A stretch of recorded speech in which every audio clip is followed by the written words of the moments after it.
My name is William Spurgeon Noakes, Jr. I'm a candidate for mayor of the city of Detroit. And I want to talk to you this evening about the subject of cynicism. Yes, cynicism. Cynicism, skepticism, and mistrust appear to pervade the politics of our city. And that's something that shows up not only in the citizens' view of politicians, but also in the way politicians treat the citizens of this city. And I want to focus this evening on two politicians in particular: the incumbent mayor and the young senator. So let's begin with the incumbent mayor. When I talk about cynical, for example, what I'm talking about are some of the things that the incumbent has done that demonstrate a lack of respect or a lack of consideration for the citizens of this city. A few weeks ago, he had an assembly of 100 pastors to endorse him. And I understand that's probably a good idea, particularly in a city that is 82% African American, and most of the people that supported him were African American pastors. But there's a hint of cynicism in that. And what do I mean? I mean that he almost thinks that you, the citizen, the voter, don't have the judgment, the wisdom, or the experience to make your own choice, and that you will simply go along with whatever it is that your pastor says. We know that's not true. We know that's not how we are in the African American community. The second thing that I'd like to say about the incumbent mayor is this. A few weeks ago, when the challenger, young senator, challenged him and talked about some of the things going on in the city, in particular he mentioned the racial divide that very much exists here in Detroit.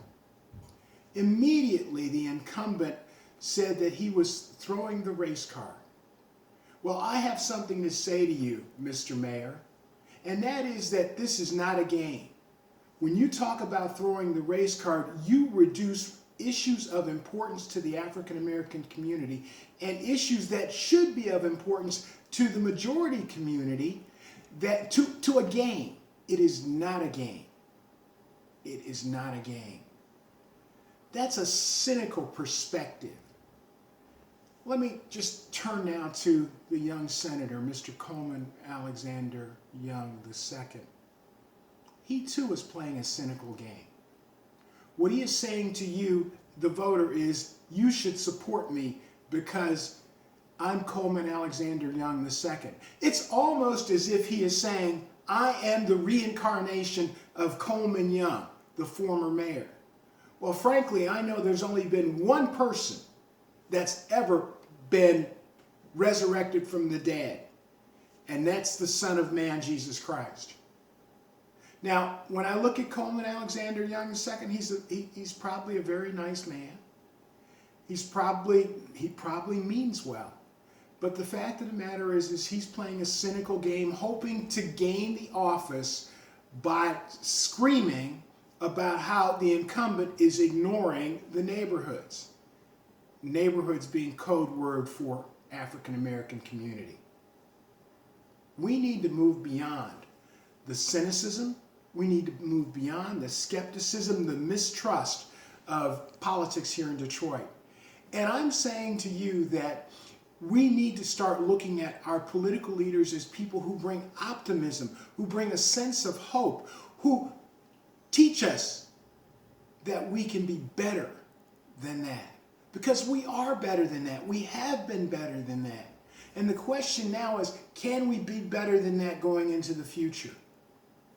And frankly, if you are going to have a political leader, that political leader should be one who has greater expectations for himself and has greater expectations of you, thinking that you and believing that you, the citizen, have good wisdom, have judgment, and have the experience to make a wise choice.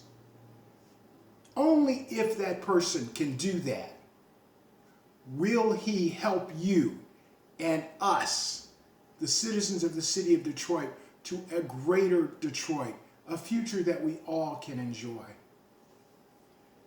Thank you so very much, and I hope that you will pay attention to this, get something out of it, and look forward to the next video that I'll be posting online, which is about the question of, did PTSD lead to the election of Mike Duggan in 2013?